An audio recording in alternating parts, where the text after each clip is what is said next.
El Cajal Oro.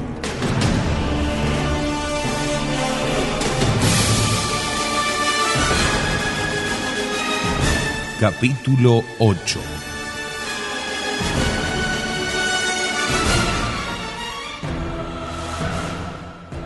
Ahora le repito mi pregunta. ¿Usted afirma que un metal verde, por ejemplo, usted dice el cobre? Sí, por ejemplo el cobre, ¿puede madurar hasta convertirse en oro? Sí. La cuestión es encontrar un fermento madurativo que, arrojado sobre ese metal en fusión, apresure su madurez. Adalid sonrió y Ram atrapó aquel rasgo de escepticismo. ¿Usted cree que estoy delirando? Peor para usted. No, replicó Adalid seriamente. Si supiera con qué interés le escucho. ¿Ha oído usted algo de la piedra filosofal? ¿Sabe lo que es? Claro que sé, que la piedra filosofal era la que buscaban los alquimistas, gastando en experimentos toda su fortuna y a veces hasta su vida. Pero no sé para qué les habría servido si lo hubiesen hallado. Bueno, pues la piedra filosofal, que algunos alquimistas llaman polvo de proyección, es la levadura que haría de un metal imperfecto un metal noble, no por transmutación, lo cual sería un milagro, sino por maduración, lo que cae dentro de las leyes naturales. Dígame, ¿y de qué está compuesta esa piedra filosofal? ¿Y cómo actúa? Bueno, cada alquimista persiguió su fórmula y algunos hasta la han descrito. Sí, yo he leído algo de eso. Fórmulas extravagantes, términos incomprensibles. No sabe quien lo lee dónde termina la filosofía y dónde comienza la farsa. Los dedos de Julius Ram rasguñaban el cristal de la mesa como era su costumbre cuando algo lo irritaba. ¿Farsa, dice usted? Tal vez. ¿Qué religión no tiene sus explotadores? La alquimia ha sido una ciencia, una filosofía y también una religión. Miles de adeptos han muerto por ella, y no han faltado algunos que han vivido de ella. ¿Pero eran verdaderos alquimistas o eran infames embaucadores? El fuego de indignación ardía en los ojos de Julius Ram. Adalid trató de calmarlo. No tome en cuenta lo que he dicho, yo soy muy ignorante en estas cosas. Pero explíqueme, por favor, cómo era la piedra filosofal. Cada alquimista producía la suya y guardaba el secreto de su constitución. Raimundo Lulio la describe a la manera del carbunclo. Paracelso la pinta transparente, flexible y quebradiza como un cristal, color de rubí. Van Helmont la halla pesada como el oro, brillante como el vidrio molido y color de azafrán. Helvetius le encuentra aspecto de azufre. ¿Y esa piedra filosofal o ese polvo de proyección arrojado sobre un metal ordinario en fusión lo transmutaba en oro? Diga usted mejor. Lo maduraba hasta darle las cualidades reales del oro o de la plata según fuera la fuerza de la piedra. Pero ¿qué componentes entraban en la piedra o en el polvo de proyección? ¿Qué cantidad se empleaba para convertir, por ejemplo, una libra de plomo? ¿Qué costaba el experimento? Julius Ram permaneció callado. Profesor, yo no le estoy preguntando su secreto. Comprendo que usted quiera guardarlo. Solamente deseo saber si la piedra filosofal no resulta más cara que el oro que produce. 30 años de trabajos, respondió Julius Ram, y mi pequeña fortuna quemada en mis hornos me han dado el derecho a hablar y a callar. Mi palabra debe ser creída, pero mi silencio también debe ser respetado. Adalid puso cara de fastidio. ¿Estaba en presencia de un verdadero sabio o de un impostor? Voy a contestar una de sus preguntas. ¿Qué cantidad de piedra filosofal se necesita para convertir una libra de plomo en una libra de oro? Sí, eso es lo que me interesa. No me diga de qué se compone la piedra, sino cómo actúa.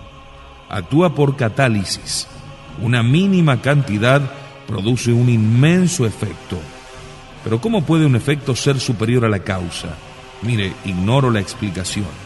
La ciencia conoce otro misterio semejante. Una parte de cuajo transforma 400.000 partes de caseína.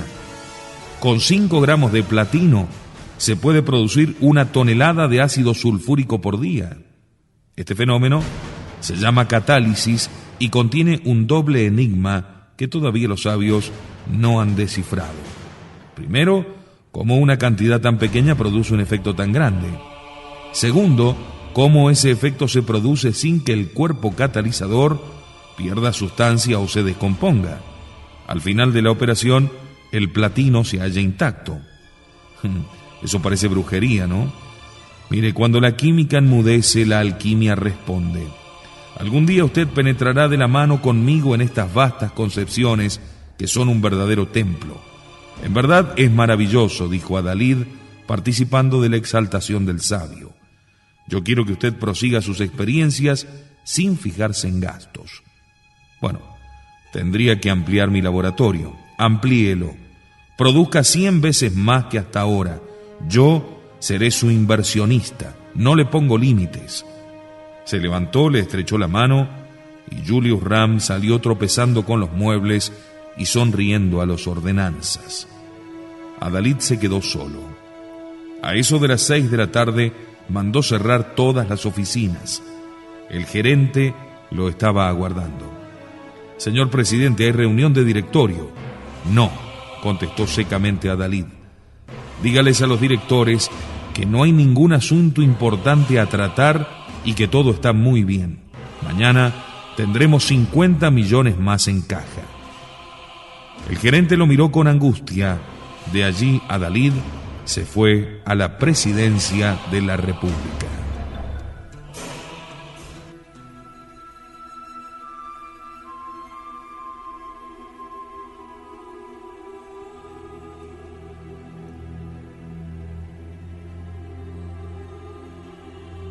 Como la virazón que suavemente se levanta desde el mar al atardecer, penetra en la ciudad, envuelve las torres, se mete en los zaguanes y zumba en las casas y en los oídos, así comenzó la tarde aquella a soplar en Buenos Aires la noticia de que el Banco de Sudamérica cerraba las puertas.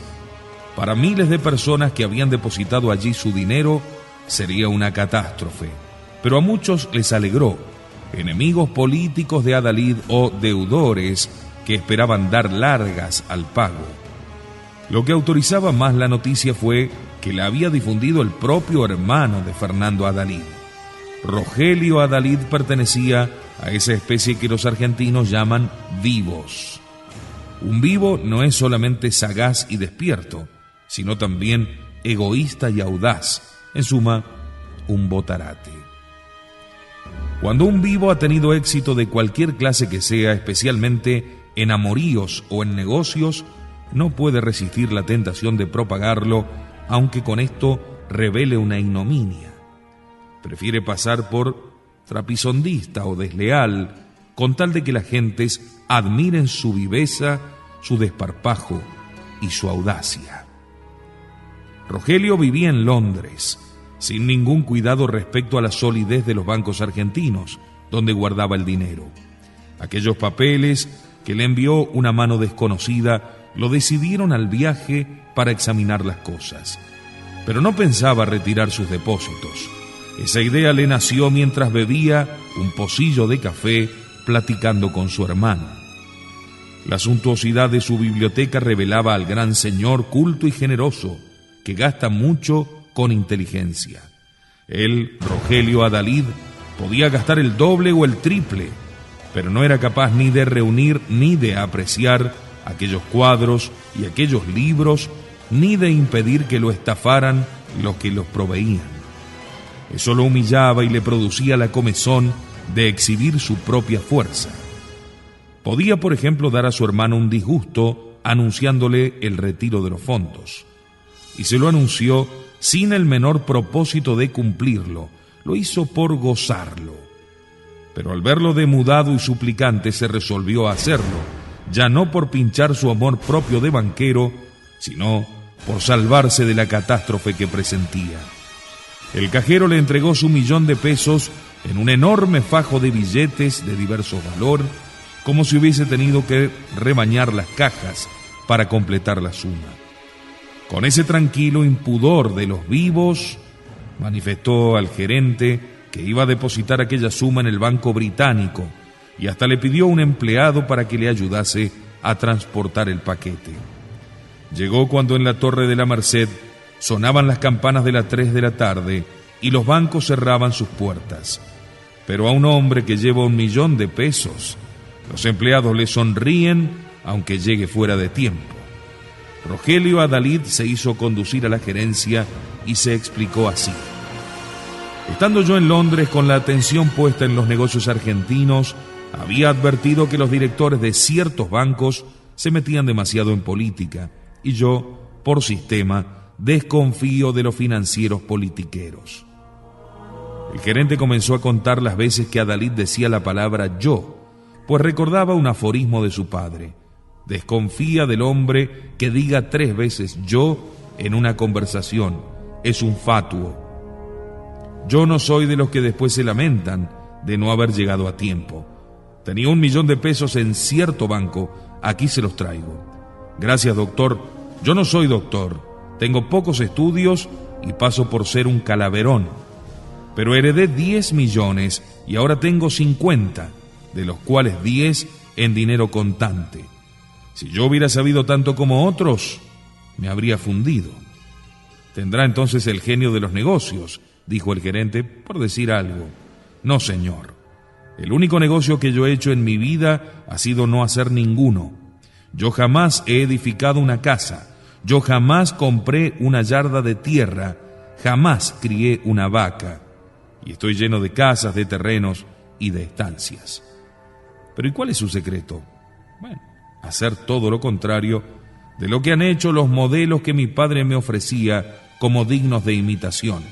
Ellos trabajaban, yo no trabajé. Ellos compraban, yo vendía. Ellos invertían su dinero en mejoras, edificios, nuevos campos. Eso era progresar.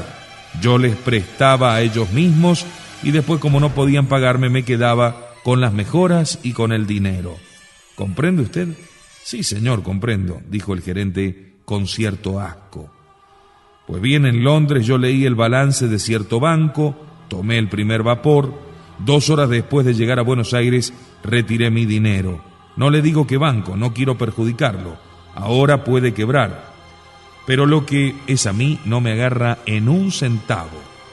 Nadie se puede jactar de haberme agarrado a mí ni 1 centavo, porque cuando los otros van yo ya estoy de vuelta. Y pensar que mi padre me proponía de modelos a hombres que ahora andan pidiendo limosna. El gerente no tuvo necesidad alguna de preguntar a qué banco se refería. Le bastó saber que un empleado del Banco de Sudamérica había acompañado a Rogelio Adalid. Esa tarde en la bolsa y esa noche en los clubes y a la mañana siguiente en todo Buenos Aires se comentaba la repentina llegada del viajero y esa precipitada operación. Y muchos dijeron que su propio hermano le había telegrafiado advirtiéndole la mala situación del banco y aún añadían que la extracción se había hecho fuera de hora, barriendo hasta los billetes de 1 peso para reunir el millón. Algunos de estos detalles los dio ciertamente Rogelio Adalid para demostrar así su previsión y su viveza. De lo cual resultó que desde las 8 de la mañana del día siguiente, 2 horas antes de que se abriera, la muchedumbre se agolpaba a la puerta del Banco de Sudamérica con la angustiosa esperanza de llegar a tiempo. Detrás de los afligidos clientes, en la otra vereda de la calle, había centenares de curiosos que atizaban aún más el pánico. Cruzábanse apuestas, muchos afirmaban que el banco no abriría. Si no tiene dinero para pagar a todos, ¿por qué ha de pagar a unos cuantos? Lo mejor, que de una vez se presenten los tribunales y así no habrá privilegiados. Todos recibirán igual, mucho o poco. Alguien afirmó que Fernando Adalid se había suicidado, y pensar que sin este traspié habría sido presidente de la República. Lástima, pobre hombre. Unas pobres mujeres que veían comprometidos sus ahorros de toda la vida lloraban arrinconaditas junto a la puerta, acechando los rumores de adentro. Si tenían la fortuna de ser las primeras, les pagarían. Por eso estaban allí, desde las 6 de la mañana. Por fin, se oyó el ruido de llaves y pasadores y la enorme puerta de hierro se deslizó por la ranura engrasada y se hundió en el suelo como la hoja de una guillotina. Un ruidoso tropel invadió la sala y se aplastó sobre el mostrador de acero. Los empleados tenían instrucciones claras: atender a todos con una sonrisa, pagar con rapidez, sin la más mínima observación, y allanar todas las dificultades. Y para que nadie aguardase, habilitáronse más ventanillas y se dispuso que los empleados de otras secciones se concentraran en las ventanillas de los pagos.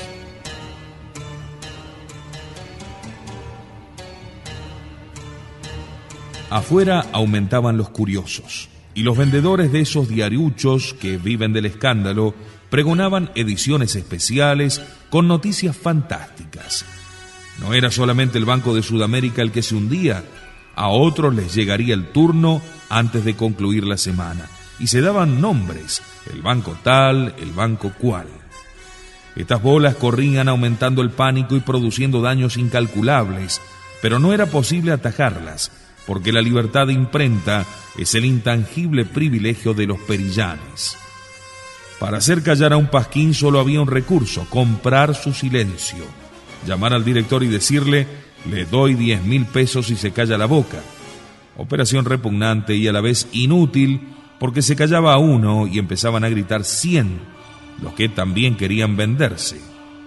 A eso del mediodía, Rogelio Adalid, bañado, desayunado y fresco, en una sala del Jockey Club, comentaba con algunos compatriotas la situación de los negocios argentinos, que había precipitado su viaje hasta la patria. Pero nadie, ni él ni los otros, se atrevían a hablar del banco de Fernando Adalid, que por esas horas naufragaba, amenazando sepultar a otros en su remolino. Todos comprendían que Rogelio lo había torpedeado, y él mismo comenzaba a sentir los inconvenientes de su gesto.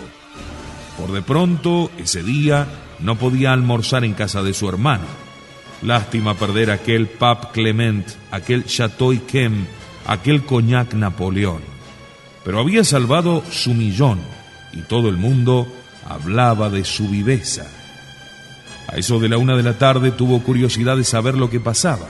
Se despidió de los contertulios y pausadamente, con la desdeñosa arrogancia de quien se viste en Londres y tiene sus depósitos en libras y posee los secretos financieros de Lombard Street, descendió por la calle Florida. Algunos lo reconocieron y a él le pareció que lo admiraban. No era preciso, ya que Fernando Adalid lo presentase entonces al presidente de la República.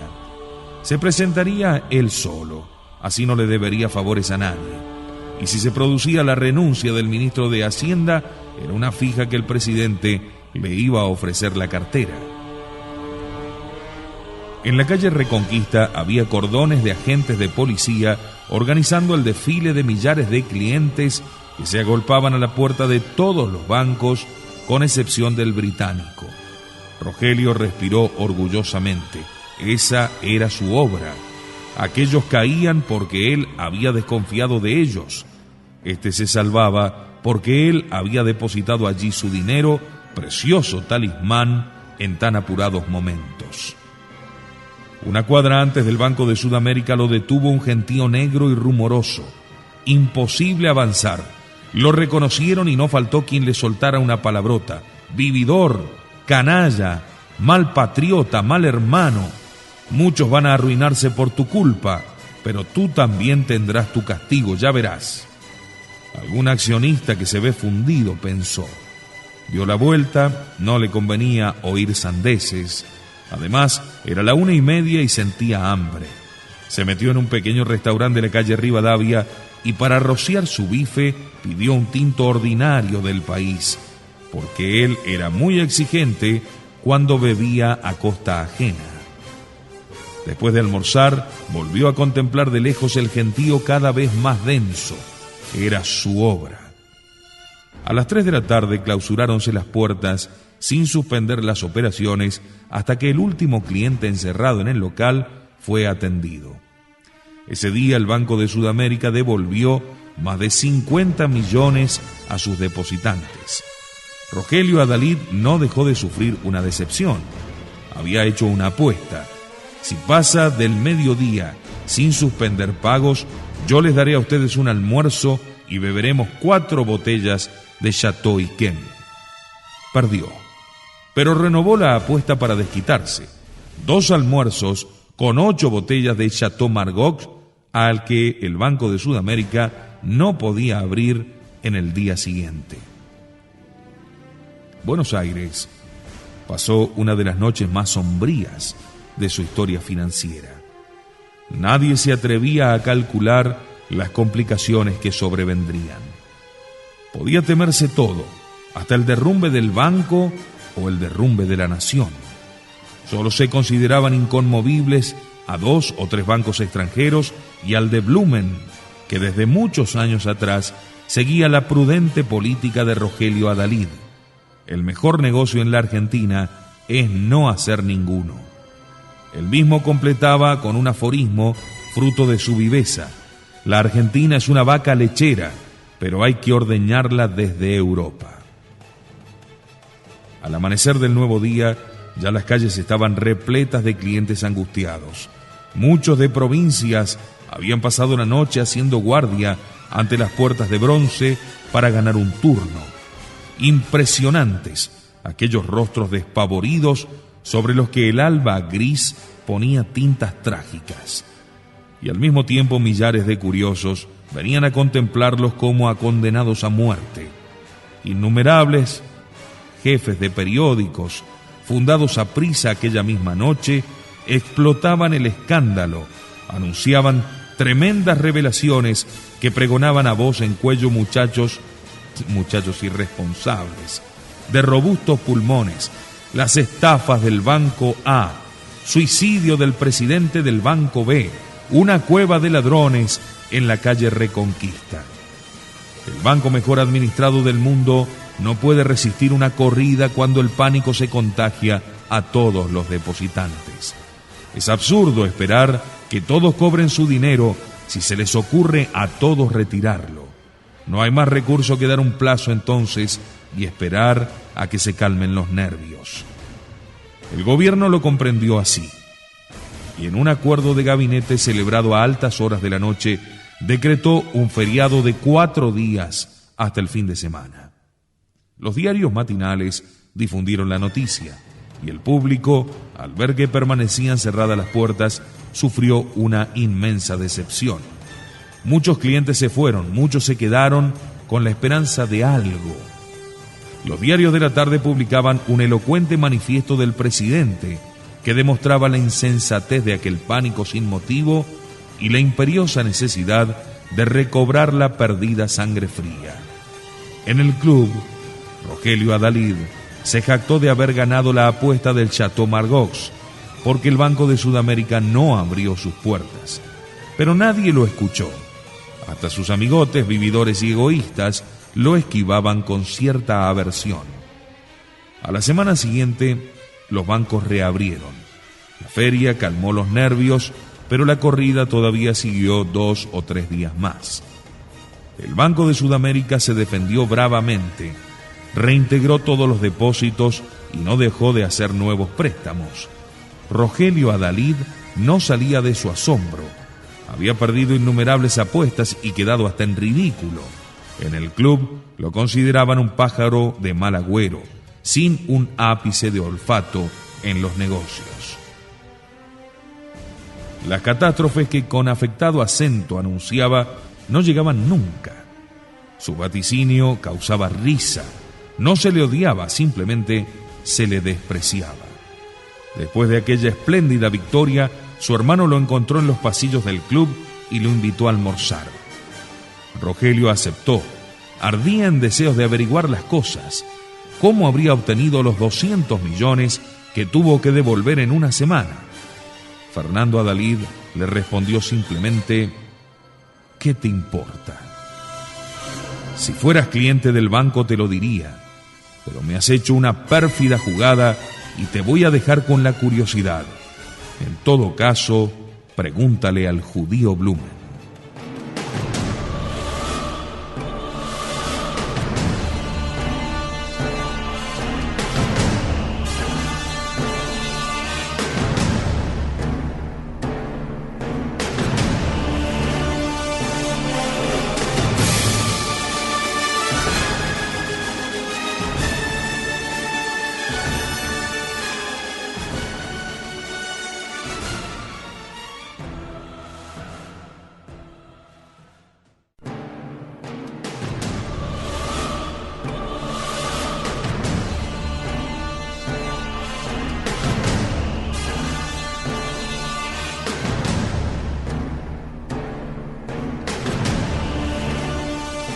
Rogelio y Adalid ardían deseos de averiguar qué había pasado, cómo había obtenido los 200 millones que tuvo que devolver en una semana.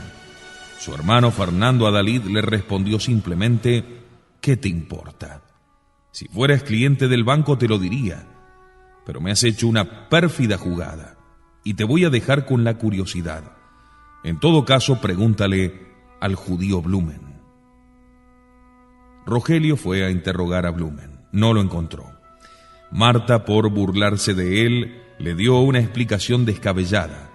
¿Cómo ha hecho mi tío para devolver 200 millones? Muy fácilmente. Tenía 50 toneladas de viejos caños de plomo en la huerta y Julius Ram se los ha convertido en oro. A 4 pesos el gramo son 200 millones. ¿Conoce usted a Julius Ram? Es un sabio y al mismo tiempo un alquimista y a la vez un loco. Aquí está papá, pregúntale a él. Él dirá lo mismo. No, Zacarías Blumen no decía lo mismo. Es más, no decía nada. No salía de su asombro y de una preocupación misteriosa. Habría podido afirmar que la casa paterna de los Adalid sería suya antes de un mes, con todas las estancias de su cuñado. Pendía sobre ellas como un hacha una hipoteca vencida de 10 millones. Estaba listo el remate y consentida la fecha. No habría más postor que un testaferro de Blumen. Por 10 millones se quedaría con propiedades que valían 50. Hasta la corrida de los bancos, aumentando el desconcierto y el terror a los negocios, favorecía la maniobra que Blumen había preparado durante 30 años. Por fin. Pero 2 días antes se le presentó Fernando Adalid a cancelar la deuda con un cheque de 10 millones. Al principio, Blumen creyó que Adalid se había trastornado y daba cheques en descubierto, pero se lo pagaron sin dificultad: 10.000 billetes nuevos de 1.000 pesos. Habló de ello a su hija, no podía contener su asombro, y la muchacha lo zambulló en mayores dudas al referirle la conversación con su tío. ¿Crees tú, papá, que sea cierto lo que él dice? ¿Y qué es lo que dice? Que ha encontrado la piedra filosofal de los alquimistas. Yo por mi parte lo creo, mientras tú no me des otra explicación. Sandeces, replicó Blumen y se dispuso a leer el diario. Efectivamente, como lo sospechaba Fernando Adalid, había sido Blumen el que hizo llegar a su hermano Rogelio aquella noticia anónima que determinó su viaje. Mordido por la ambición de ser presidente de la República, Blumen quiso comenzar la batalla desjarretando al más poderoso de sus rivales. Otro adversario era Mauricio Cohen, que podía arrojar en la balanza el peso incontrastable de la sinagoga. Pensó primero en sobornarlo con las sonrisas de Marta. Pronto advirtió que la muchacha, enamorada de su enemigo, daría en contra suya. En eso ocurrió la venturosa visita al colegio militar, de donde ella volvía furiosa de celos. Ese día no supo el motivo. La vio encerrarse y permanecer horas durmiendo o leyendo o bebiendo cócteles que ella misma se preparaba en un pequeño bar contiguo a su dormitorio. Y no fue poca cosa su sorpresa cuando a la medianoche se le presentó en pijama y le habló a la manera de quien prosigue una conversación interrumpida. Papá, tú eres judío y yo también. Bueno, ¿y qué? Pero tú no has leído el Talmud y yo sí. ¿Tú has leído el Talmud? Ya te voy a demostrar que lo he leído. Lamento que tu padre tampoco lo conociera a pesar de que fue Roche del Gran Cajal. ¿Pero cómo sabes eso? Por Mauricio Cohen, respondió ella fríamente, pero en sus ojos ardía el relámpago felino. Su padre sonrió maliciosamente. ¿Eres amiga de Mauricio Cohen? No, he podido ser su novia o su mujer, pero... ¿Pero qué? Te vas a asombrar de lo que te voy a decir. Mañana me voy a arrepentir de haber hablado. Peor para mí. Pues bien, yo, tu hija, me habría enamorado de él si... ¿Por qué me dices me habría? Confiesa que te enamoraste. Bueno, imagínate lo que quieras. La verdad es que él... ¿Viste a esa rubia de ojos negros que llegó con los periodistas al colegio militar? Sí, la vi, la hija de Julius Ram. ¿La hija de Julius Ram? ¿Que la conocías? Bueno, está bien. Si a Mauricio Cohen le dan a elegir entre la hija de Zacarías Blumen o la de Julius Ram, elegirá a esta. Ya la ha elegido, me parece, dijo diabólicamente Zacarías. Los vi hablando a solas mucho tiempo cuando te fuiste con Fernando. Te agradezco la noticia, papá. ¿Sabes que ya algunos amigos míos lo creían mi novio? ¿Puedo perdonarle esta afrenta? No, ¿qué vas a hacer?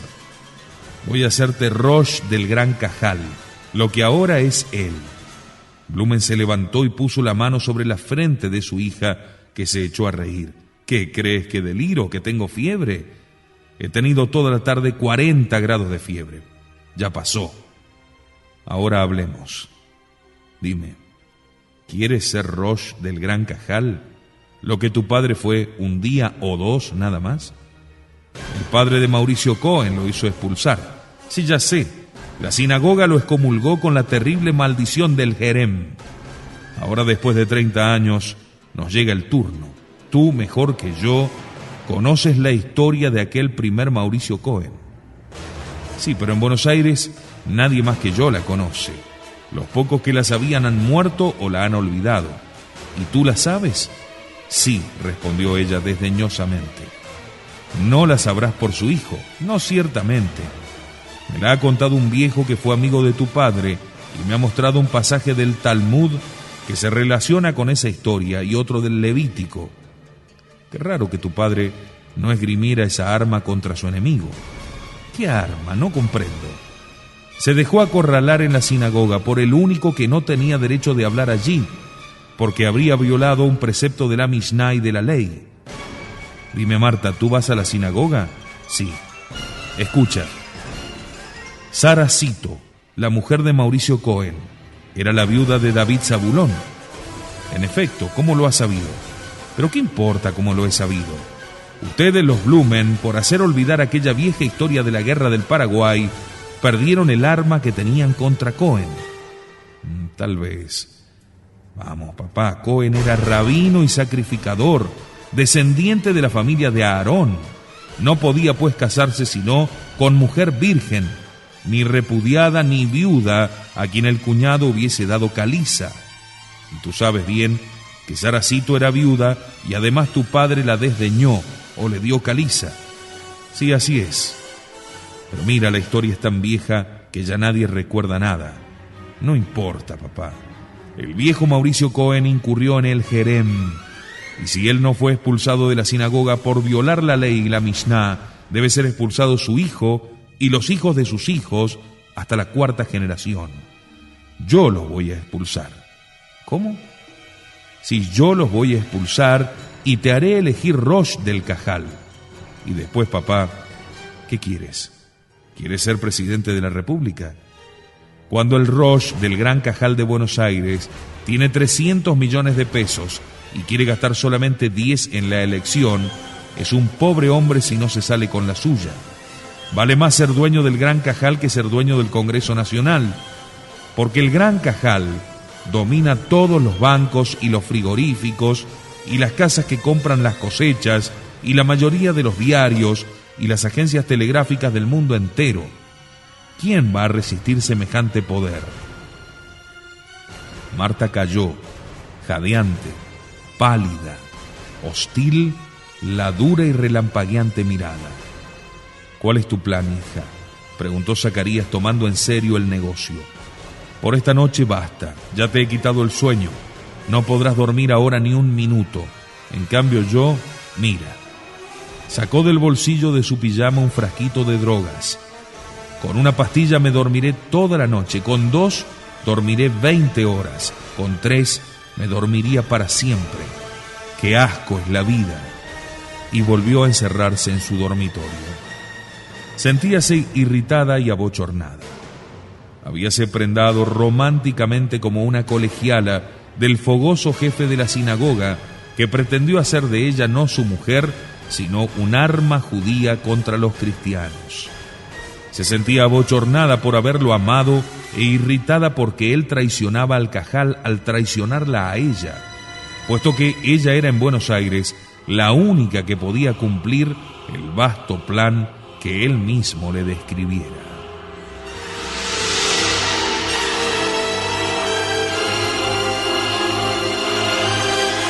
Iba a aprovecharse de lo que él le había enseñado. Destruiría su prestigio, trastornaría sus negocios y haría de su padre el ejecutor de aquellos propósitos y el hombre más fuerte del mundo. Tenía que dar gracias a quien la inició en los secretos del judaísmo y le reveló su verdadero temperamento y encendió en su corazón el fanatismo de su raza. Matarse, bah, para que luego dijesen que moría desesperada de amor por Mauricio Cohen. Matarse no, engañarlo como él la había engañado, aguardar la hora y vencerlo con sus propias armas. Absorbió una pastilla y se durmió pesadamente bajo la media luz de una lamparilla. La lámpara en el dormitorio no se apagaba nunca. Un judío talmudista, jamás consciente en dormir a oscuras. Así recomenzó la lucha entre los Blumen y los Cohen. Y fueron 3 mujeres las que, sin verse las caras, tejieron las más hábiles intrigas: Marta Blumen, Berta Ram y Tamar Cohen. Vivía Tamar en su casita de Belgrano a la sombra de las tipas de la calle Olleros, sumergida en el estudio y aleccionando a su hermano, que era como un hijo para ella, y es su esperanza el jefe de la futura revolución social. Pero el judaísmo de Tamar era muy distinto del de los magnates de su raza. Ella era religiosa y esperaba la realización de las profecías por obra de Dios, mientras que la suprema autoridad del Gran Cajal de Nueva York creía más en los golpes de bolsa que en la ley y en los profetas.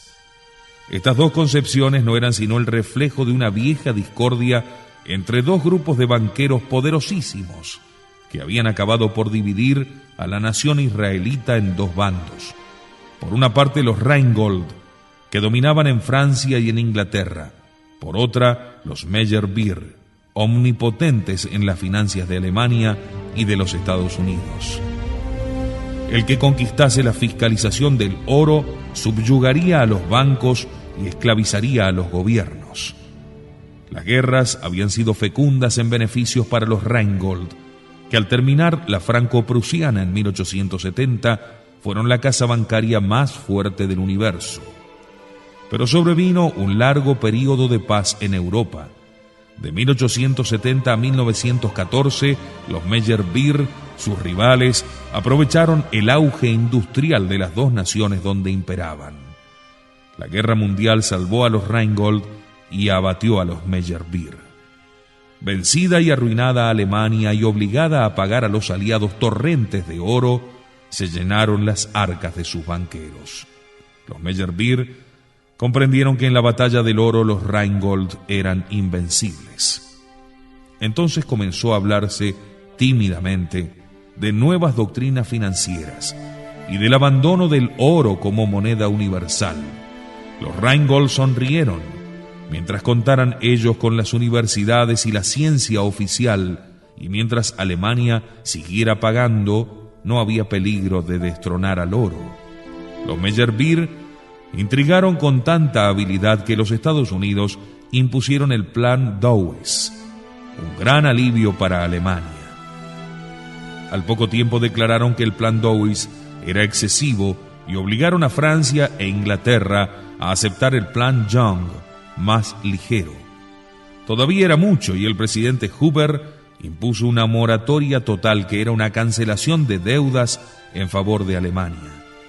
Entretanto, fundábase en Basilea, bajo la inspiración financiera de los Meyerbeer, el famoso Banco Internacional de Reparaciones, con el objeto de compensar los pagos internacionales a fin de acostumbrar al mundo a manejarse con papeles. Los Rheingold se levantaron ardorosamente alegando que el oro, la única riqueza infalible, era también la única moneda sana, y tuvieron el apoyo de las universidades, de los libros y de la prensa. Y los Meyerbeer fueron quedándose solos con sus peligrosas doctrinas que repugnaban a los israelitas como un suicidio, porque el oro será siempre el arma en cuyo manejo los judíos no tienen rivales. Elías Silberstein, Roche recién electo del Gran Cajal de Nueva York, conocía la historia, casi leyenda, de los geniales banqueros originarios de Frankfurt, que eran los Rheingold. Sabía que comenzaron su fortuna durante las guerras de Napoleón y que, como un signo de la voluntad divina, las guerras posteriores incrementaban su poderío. La sangre de los campos de batalla abonaba generosamente los millones que sembraban en tierras cristianas, obteniendo de sus gobiernos en momentos trágicos formidables privilegios. El Roche Silberstein tenía la convicción de que la grandeza de Israel era solidaria de la grandeza de los Rheingold, sobre cuya familia el Eterno, bendito sea su nombre, había derramado sus complacencias. Desgraciadamente, los 15 años posteriores al Tratado de Versalles y la crisis pusieron en discusión las doctrinas financieras de los Rheingold y socavaron su poderío con evidente ganancia de sus rivales. Solo una guerra que envolviera a todos los países podría restablecer su hegemonía y adelantar 5 siglos los tiempos que anunciaban los profetas. Elías Silberstein sabía que en Buenos Aires el Banco Blumen representaba a los Rheingold y Mauricio Cohen a los Meyerbeer. Las preferencias del Roche estaban por Blumen, cuyas relaciones sociales y políticas podrían ser de gran valor cuando estallase la nueva guerra y fuera preciso meter a la Argentina como un muñeco de cera en el gran incendio. Así estaban las cosas en los días en que Martha Blumen concibió el plan de utilizar las influencias de que su padre disponía en Nueva York para que lo readmitieran en la sinagoga y expulsaran a Cohen. Se cambiaron unos cables cifrados entre el 25º piso del Banco Blumen, donde Martha situó su cuartel general, y el 60º de un edificio de Madison Avenue, en la ciudad de Nueva York, donde Elías Silberstein tenía su despacho. Cierto mediodía, Eva, la mujer del Roche de Nueva York, le llevó como de costumbre su comida: una tajada de carnero, queso duro, pan negro, un platillo de mermelada y una tetera. Además, un diario en el que había marcado con lápiz rojo la trascendental noticia.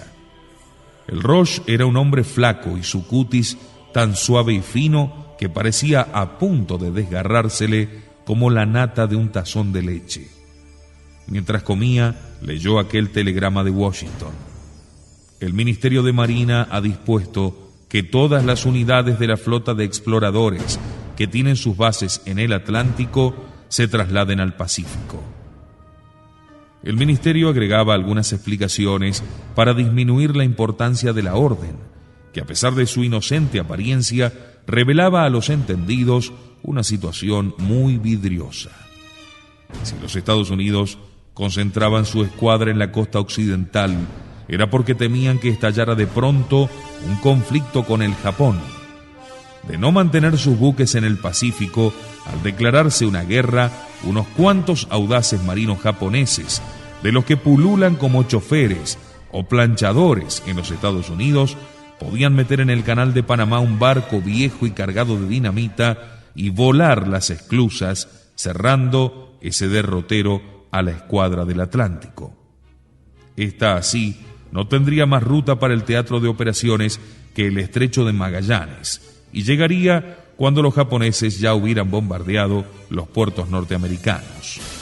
El Roche había nacido en Nueva York, pero sentíase desterrado como Jeremías a la sombra de los sauces en las orillas de los ríos de Babilonia. Su imaginación volaba sobre los mares hacia la tierra prometida, y el viento de las nubes amontonaba en sus oídos el glorioso retumbar de las profecías. Al alcance de la mano, entre el platillo de miel y la tajada de carnero, tenía un libro, los protocolos de los sabios de Sión, que para los hombres de su raza equivale a la imitación de Cristo. La página abierta al azar adaptábase maravillosamente a las circunstancias. Cada frase era una lección de energía o de táctica.